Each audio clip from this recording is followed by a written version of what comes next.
அனைவருக்கும் வணக்கம். 27 நட்சத்திரங்களில் ஆண் பெண் இருபாலருக்கும் உள்ள சிறப்பான பலனை சொல்ல இருக்கிறேன். நட்சத்திர வரிசையில் 4வது நட்சத்திரம் ரோகிணி நட்சத்திரம் ஆகும். ரோகிணி நட்சத்திரம் பெண்களுக்கு உள்ள பலனை பார்ப்போம். இந்த நட்சத்திரம் சந்திரனின் நட்சத்திரமாகும். ரோகிணி நட்சத்திரம் ரிஷபராசியில் உள்ளது.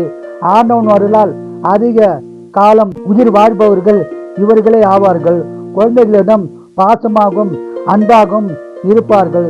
இவர்கள் எல்லோரிடமும் தாய்மை பாசத்துடன் பழகுவார்கள். இவர்களுக்கு கடவுள் பக்தி சற்று குறைவாகத்தான் இருக்கும். சொந்தமாக கவிதை பாடல்கள் எழுதும் ஆற்றல் உடையவர்கள். இவர்கள் சொந்த தொழிலில் நஷ்டம் ஏற்பட்டு பிறகு வெற்றி பெறுபவர்களும் இவர்களே. அருவிகளில் குளிப்பது, பழச்சாறு, பால் அதிக விரும்பி அருந்துவார்கள்.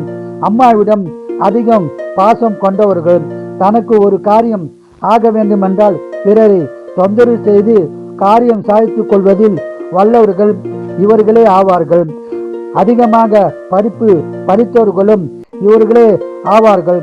இவர்கள் வாழ்நாள் முழுதும் பெருமாள் தாயார் வழிபாடு செய்து சிறப்பான பலனை பெறலாம். வாழ்க வளமுடன், நீங்கள் நலமுடன்.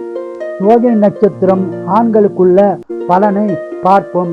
சந்திரன் உச்சம் பெறும் நட்சத்திரம் என்பதால் பலருக்கு தலையில் வழுக்கி விழுவது சகஜம்தான். கூலிங் கிளாஸ் விரும்பி அணிவார்கள். நேரத்திற்கு சாப்பிட்டு நேரத்தில் தூங்கி எழக்கூடியவர்கள். நான்வெஜ் பிரியர்கள். குழந்தை பேசி காரியத்தை பெண்களிடம் சாய்த்து கொள்வார்கள். தெய்வ பக்தி சற்று குறைவானவர்களும் இவர்களே. சொந்த வீடு சொத்து உடையவர்களும் இவர்களே ஆவார்கள். இவர்களுக்கு பெரும்பாலும் ஒரு ஆண் ஒரு பெண் குழந்தை இருக்கும். குழந்தைகளிடம் பாசமாகவும் அன்பாகவும் இருப்பார்கள். மனைவிடமும் பாசமாக இருப்பார்கள். குழந்தைகளை நல்ல முறையில் படிக்க வைத்து ஆளாக்கி விடுபவர்களும் இவர்களே ஆவார்கள். இவர்களுக்கு பிடித்தவர்களை மட்டும் நட்பாய் வைத்துக் கொள்வார்கள். இவர்கள் அம்மா பிள்ளையாக இருப்பார்கள். அம்மாவிடம் அதிகம் பாசம் காட்டுபவர்களும் இவர்களே. நண்பர்களுடன் கூட்டு தொழில் செய்வதற்கு வாய்ப்பு உடையவர்களும் இவர்களே ஆவார்கள். சொந்த தொழில் செய்து நஷ்டம் ஏற்பட்டு பின்னர் படிப்படியாக முன்னேறி லாபம் பெறுபவர்களும் இவர்களே ஆவார்கள். நேரத்தை வீணடிப்பது இவர்களுக்கு பிடிக்காது. எல்லோரிடம் அன்பாக பழகக்கூடியவர்கள்.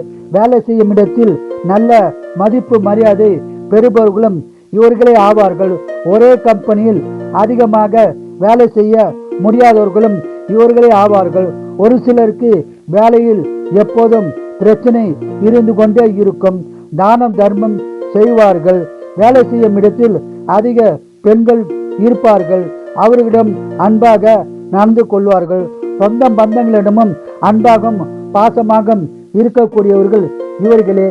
இவர்கள் வாழ்நாள் முழுவதும் பெருமாள் தாயார் வழிபாடு செய்து சிறப்பான பலனை பெறலாம். வாழ்க வளமுடன், நீங்கள் நலமுடன்.